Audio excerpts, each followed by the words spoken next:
नमस्कार दोस्तों, हमारे यूट्यूब चैनल में आपका स्वागत है। आज का हमारा टॉपिक है डायबिटीज़ मेलाइटस। चैनल को सब्सक्राइब कर दें और वीडियो अच्छा लगे तो लाइक ज़रूर करें। तो सबसे पहले देखेंगे डायबिटीज़ मेलाइटस की definition. Diabetes mellitus is a group of metabolic disease characterized by increased level of glucose in the blood resulting from defects in insulin secretion, insulin action और बोथ।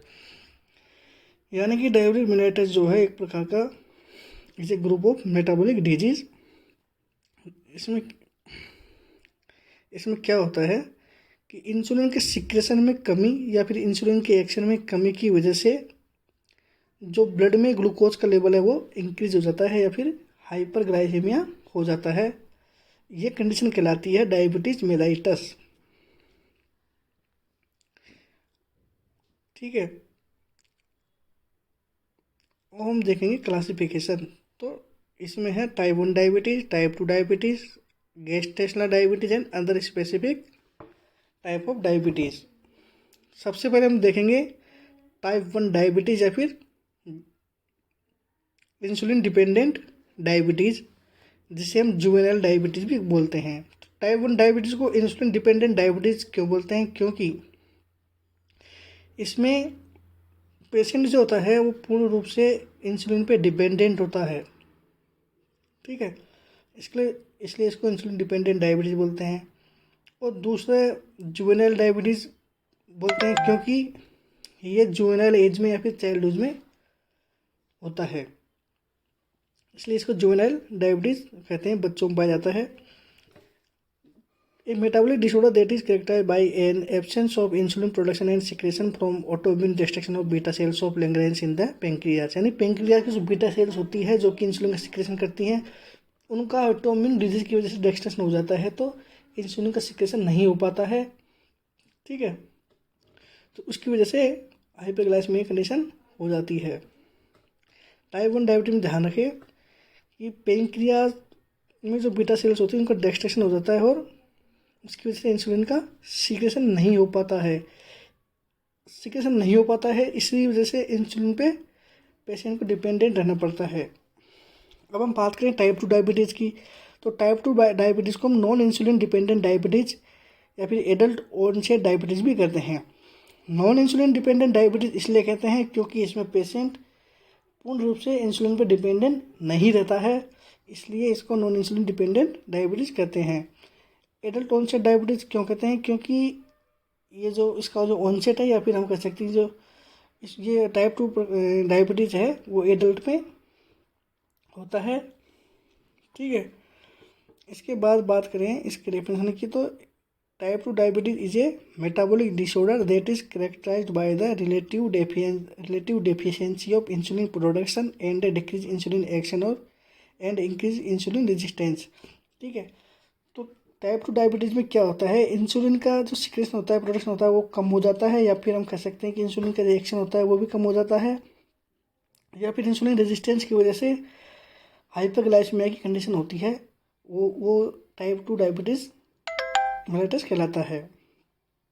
इसमें इंसुलिन का प्रोडक्शन तो होता है लेकिन कम मात्रा में हो पाता है, या फिर हम कह सकते हैं कि इंसुलिन का जो एक्शन है वो भी पूरी तरह से नहीं हो पाता है, फिर उसके एक्शन में कमी आ जाती है। उसके बाद हम बात करेंगे गेस्टेशनल डायबिटीज़ की, तो गेस्टेशनल डायबिटीज़ जो होता है वो प्रेगनेंसी के दौरान होता है। इसमें एक चीज़ ध्यान रखने वाली बात है, जो इसका ऑनसेट होता है वो प्रेगनेंसी के दौरान होता है, ड्यूरिंग द प्रेगनेंसी। अगर पहले से ही डायबिटीज मेलाइटस है तो वो गेस्टेशनल डायबिटीज़ में इंक्लूड नहीं करेंगे, उसको गेस्टेशनल डायबिटीज़ नहीं कहेंगे। इसके बाद में आता है रिस्क फैक्टर। तो इसमें अलग अलग रिस्क फैक्टर हैं, जैसे कि family history of diabetes, obesity दोस्तों मेजर रिस्क फैक्टर है। कई बार एग्जाम में पूछा गया है कि डायबिटीज़ का मेजर रिस्क फैक्टर क्या है, तो वो है ओबेसिटी। ठीक है, टाइप 2 डायबिटीज़ का मेजर रिस्क फैक्टर। उसके बाद में आता है race, age, hypertension, high level of HDL, cholesterol, triglyceride and gestational diabetes के बाद में भी डायबिटीज़ होने का रिस्क रहता है। ठीक है, टाइप 1 टाइप 2 में अलग अलग फैक्टर होते हैं, इनको हमने कॉमन में पढ़ा है। इसके बाद में हम देखेंगे क्लिनिकल मैनिफेस्टेशन। क्लिनिकल मैनिफेस्टेशन में देखने को मिलता है 3 Ps, यानी कि पॉलीयूरिया, पॉलीडिप्सिया, पॉलीफेजिया। 3 जो पी हैं उनको याद करने की ज़रूरत है। वो होते हैं पॉलीयूरिया यानी इंक्रीज यूरिनेशन, पेशेंट को बार बार में यूरिन आता है। पॉलीडिप्सिया मतलब इंक्रीज थर्स्ट, यानी कि पेशेंट को बार बार में प्यास लगती है। और पॉलीफेजिया का मतलब होता है इंक्रीज एपिटाइट। एपिटाइट मीन्स भूख, यानी कि पेशेंट की जो भूख है वो बढ़ जाती है, उसको बोलते हैं पॉलीफेजिया। तो पॉलीयूरिया, पॉलीडिप्सिया, पॉलीफेजिया मेनली देखने को मिलता है। उसके बाद में आता है, हम कह सकते हैं हाइपरग्लाइसेमिया, जो कि इम्पोर्टेंट क्लिनिकल मैनिफेस्टेशन है। ठीक है, उसके बाद देखने को मिलता है weight loss, wound slow to heal, blood vision, weakness in paresthesia, sign of inadequate circulation to feet. तो जो डायबिटिक पेशेंट होते हैं उनका वेट लॉस हो जाता है, और जो उनका अगर डायबिटीज पेशेंट को अगर वुंड हो जाता है तो उनका वुंड जो है बहुत ही धीरे हील होता है। ठीक है, इसके बाद में हम बात करेंगे डायग्नोस्टिक फाइंडिंग्स की। तो इसमें हम देखने को मिलते हैं fasting plasma glucose. Fasting plasma glucose का जो लेवल होता है वो 126 mg/dL से इंक्रीज हो जाता है। फास्टिंग कब बोलेंगे? Fasting is defined as no caloric intake for at least 8 hours, यानी 8 आवर से कैलोरी इंटेक नहीं लिया हो तो वो फास्टिंग कंडीशन कहलाती है। उसमें अगर हम ग्लूकोज टेस्ट करते हैं तो उसको बोलते हैं फास्टिंग प्लाज्मा ग्लूकोज, जिसका लेवल 126 mg/dL से ज़्यादा पाया जाता है डायबिटीज़ में। उसको हम देखेंगे रैंडम प्लाज्मा ग्लूकोज, जो कि हम कभी भी अगर टेस्ट करते हैं तो उसको बोलते हैं random plasma glucose. Any time इसको टेस्ट को कर सकते हैं। इसका लेवल जो है डायबिटीज़ में 200 mg/dL से ज़्यादा आता है। और 2 आवर पोस्ट और ग्लूकोज, इसका लेवल जो होता है वो भी 200 mg/dL से ज़्यादा आता है। इसमें भी क्या करते हैं हम, 75 ग्राम ग्लूकोज जो होता है पेशेंट को पिला देते हैं। उसके 2 घंटे के बाद में हम टेस्ट करते हैं तो उसका जो ग्लूकोज लेवल होता है वो 200 mg/dL से ज़्यादा आता है। ठीक है, जिसको हम ग्लूकोज टॉलरेंस टेस्ट भी बोलते हैं। HbA1c का लेवल भी 6.5% से ज़्यादा होता है। अब हम बात करें ग्लूकोज टेस्ट वेक्यूटोनर की, तो इसका कलर होता है एस, जिसमें सोडियम क्लोराइड होता है। कई बार एग्जाम में पूछा जाता है कि ग्लूकोज टेस्ट के लिए कौन से कलर का वेक्यूटोनर यूज में लेते हैं, तो वो है एस कलर का, जिसमें फ्लोराइड, सोडियम फ्लोराइड भरा जाता है। अब हम बात करें डायबिटीज मेलाइटस के प्रिवेंशन की, तो प्रिवेंशन हम किस प्रकार से कर सकते हैं? लाइफ स्टाइल मॉडिफिकेशन से। Be more active, eat fibre rich foods, eat whole grains, loss weight, make healthier choices, don't smoke, drink in moderation. यानी कि एक्सरसाइज करके, हेल्दी डाइट लेकर के, ठीक है, फाइबर रिच फूड्स खा करके, और स्मोकिंग को रोक करके, ड्रिंकिंग, एल्कोहल ड्रिंकिंग को रोक करके, अपना जो ओबेसिटी जो अपने मेन फैक्टर देखा था उसको उसके कम करके, वेट लॉस करके। इसके बाद में हमको देखने को मिलता है हम पढ़ेंगे मेडिकल मैनेजमेंट। तो मेडिकल मैनेजमेंट में जो इसका मेडिकल मैनेजमेंट का जो मेन गोल होता है वो होता है नॉर्मलाइज इंसुलिन एक्टिविटी, यानी इंसुलिन की एक्टिविटी को नॉर्मल करना, जो ब्लड ग्लूकोज लेवल है उसको कम करना, साथ ही साथ में जो कॉम्प्लिकेशंस होती हैं डायबिटीज मेलाइटस की वजह से, उन कॉम्प्लिकेशंस को रिड्यूस करना या फिर उनको रोकना, कि ताकि जो वेस्कुलर न्यूरोपैथिक जो कॉम्प्लिकेशंस होती हैं उनको हम रोक सके। अब हम देखेंगे न्यूट्रिशनल थेरेपी। देखो मैनेजमेंट में क्या करेंगे, न्यूट्रिशनल थेरेपी देंगे पेशेंट को, यानी कि उसकी डाइट बताएंगे, उसको क्या क्या खाना है क्या नहीं खाना है। ठीक है, जो डाइट होगी उसको उसके एज, हाइट, BMI, उसका वर्किंग जॉब प्रोफाइल, वर्कर कैसा है, मॉडरेट है, हाई वर्कर है, उस हिसाब से हम उसकी डाइट डिसाइड करेंगे। उसके बाद आता है एक्सरसाइज। उसके बाद आता है monitoring glucose level and ketones, यानी कि जो पेशेंट का जो ग्लूकोज लेवल है उसको कंटिन्यू मॉनिटर करेंगे। और कीटोन बॉडीज का जो लेवल है उसको भी हम मॉनिटरिंग करेंगे, ताकि जो कॉम्प्लिकेशन है उसको हम प्रिवेंट कर सकें, उन जो कॉम्प्लिकेशंस अराइजेज होने वाली है उनको हम पता लगा सकें। ठीक है, उसके बाद में आता है एजुकेशन। तो हेल्थ एजुकेशन के द्वारा भी हम डायबिटीज़ मेलाइटस का जो मैनेजमेंट है उसको प्रभावी बना सकते हैं। इफेक्टिव मैनेजमेंट होगा अगर हम पेशेंट को हेल्थ एजुकेशन दे दें कि किस प्रकार का खाना खाना है, इंसुलिन कब लेना है, कब नहीं लेना है। ठीक है, इसके बाद में हम बात करते हैं फार्मेकोलॉजिक थेरेपी की, जिसमें आता है oral anti diabetic agent and insulin therapy. सबसे पहले हम बात करेंगे ओरल एंटी डायबिटिक एजेंट की। ठीक है, इसमें देखने को मिलेगा हमको क्लासिफिकेशन है ओरल एंटी डायबिटिक एजेंट का। इसमें 6 क्लासिफिकेशन देखने को मिलेगा अपन को। वो है first generation sulfonyl urea, second generation sulfonyl urea, biguanides, alpha glucosidase inhibitors, thiazolidinediones and meglitinides. First generation sulfonyl urea में क्या होता है, इसका एग्जांपल देखेंगे हम टोलबुटामाइड। दोस्तों हम यहाँ पे सिर्फ एग्जांपल देखेंगे, इसके बारे में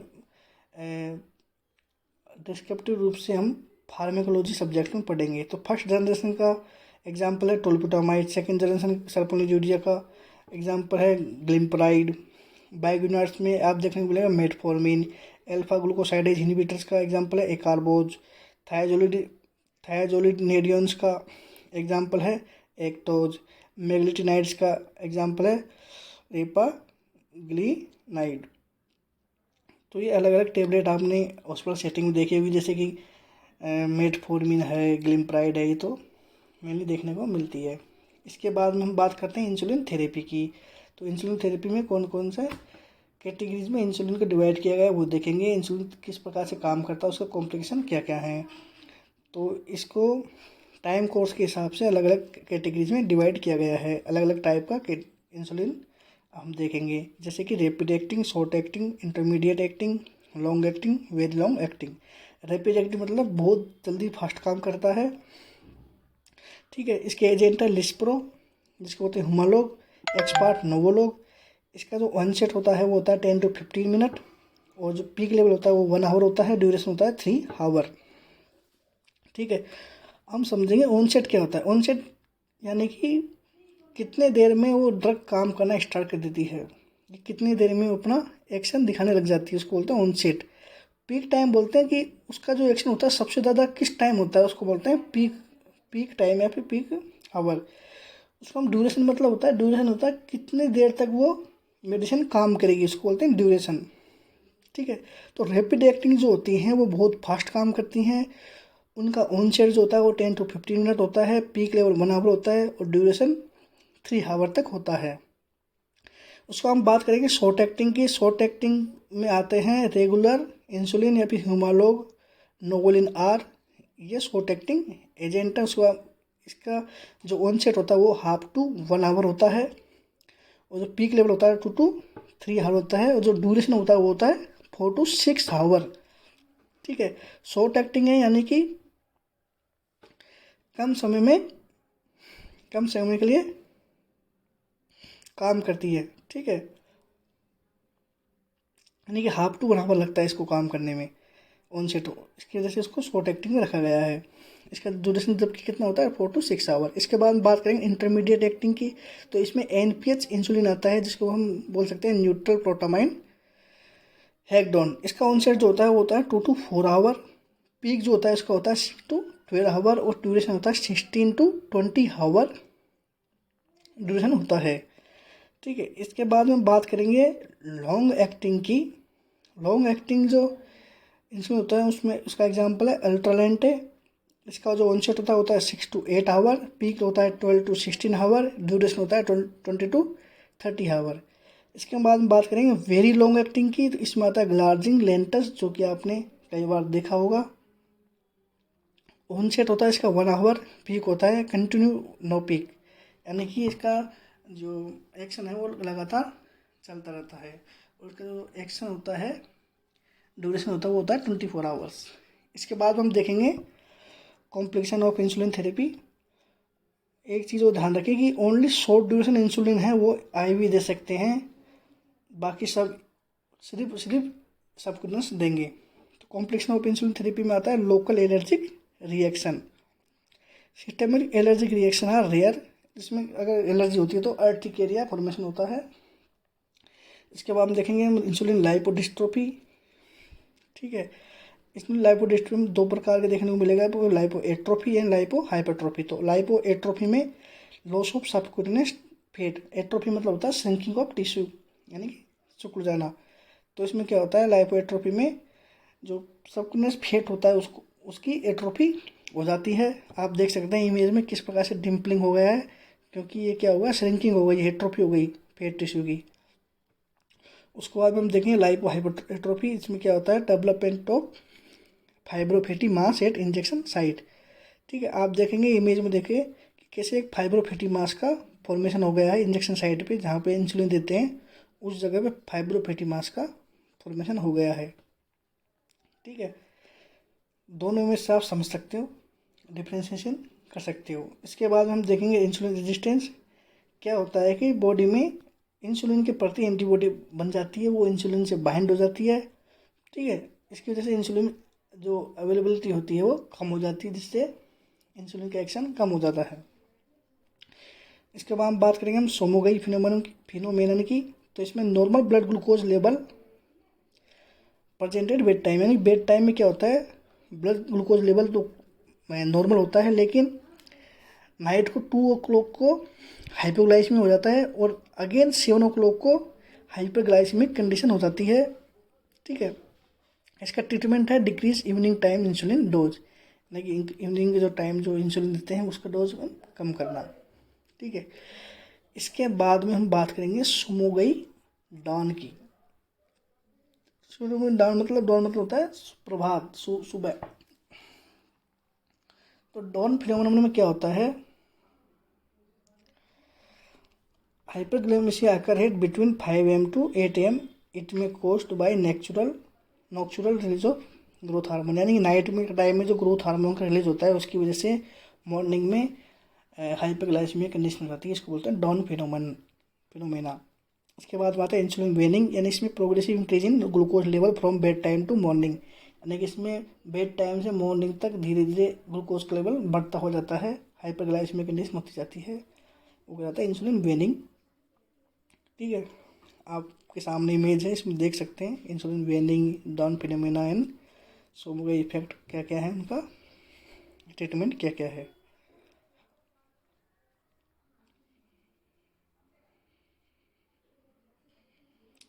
अब हम बात करेंगे मिक्सिंग ऑफ इंसुलिन, जो कि मोस्ट इम्पोर्टेंट टॉपिक है, एग्जाम में बार बार पूछा गया है। तो याद रखेंगे RN रेगुलर इंसुलिन जो कि क्लियर होती है, NPH इंसुलिन यानी कि क्लाउडी जो होती है वो NPH इंसुलिन होती है, और RN ये आपको वर्ड याद रखना है, 2 वर्ड हैं, 2 लेटर हैं, इनको याद रखना है R और N। यानी सबसे पहले हम मिक्स करेंगे तो सबसे पहले रेगुलर को, उसके बाद में NPH को। तो कैसे करते हैं मिक्सिंग, तो when the mixing insulin remember clear before cloudy, यानी कि सबसे पहले हम कौन सा इंसुलिन लेते हैं, क्लियर, उसके बाद में क्लाउडी, यानी क्लियर कौन सा, रेगुलर। सबसे पहले हम रेगुलर इंसुलिन लेंगे, उसके बाद में NPH इंसुलिन लेंगे। ठीक है, इंजेक्ट कैसे करते हैं mixing, inject air in longer acting insulin then inject air into shorter acting insulin. सबसे पहले हम जितना भी हमको इंसुलिन लेना है उसके अंदर NPH की वायल के अंदर हम उतना एयर क्या करेंगे, इंजेक्ट करेंगे, उसके बाद में रेगुलर में इंजेक्ट करेंगे, उसके बाद में रेगुलर से ही सबसे पहले हम क्या लेंगे इंसुलिन, उसके बाद में NPH से इंसुलिन लेंगे। आपको समझ आ गया होगा, RN पहले रेगुलर इंसुलिन लेनी है, उसके बाद में NPH, जबकि सबसे पहले NPH में हम एयर इंजेक्ट करेंगे, उसके बाद में रेगुलर में। अब हम देखेंगे कॉम्प्लिकेशन ऑफ डायबिटीज़। तो कॉम्प्लिकेशन ऑफ डायबिटीज़ क्या क्या है, अक्यूट कॉम्प्लिकेशंस में आता है hypoglycemia, diabetes ketoacidosis, hyperglycemic hyperosmolar syndrome. तो हाइपोग्लाइसीमिया जो होता है वो किस वजह से हो जाता है, इंसुलिन एक्शन की वजह से कई बार देखने को मिलता है। और डायबिटिक केटोएसिडोसिस ये भी बहुत मोस्ट डेंजरस कॉम्प्लिकेशन मान सकते हो आप इसको, कीटोएसिडोसिस को, इसमें एसिडोसिस कंडीशन हो जाती है। क्रोनिक के अंदर macrovascular complication, diabetic retinopathy, nephropathy, diabetic neuropathy and foot and leg problem, ये कॉम्प्लिकेशन देखने को मिलती है। देखो रेटिनोपैथी, नेफ्रोपैथी ये बहुत ही डेंजरस टाइप की जो कॉम्प्लिकेशन होता है, इसलिए बोलते हैं हमको स्लो पॉइजन होता है। डायबिटीज होता है वो स्लो पॉइजन होता है, आदमी धीरे धीरे मरता है, टिश्यू करने लग जाते हैं। अब हम बात करते हैं नर्सिंग मैनेजमेंट की।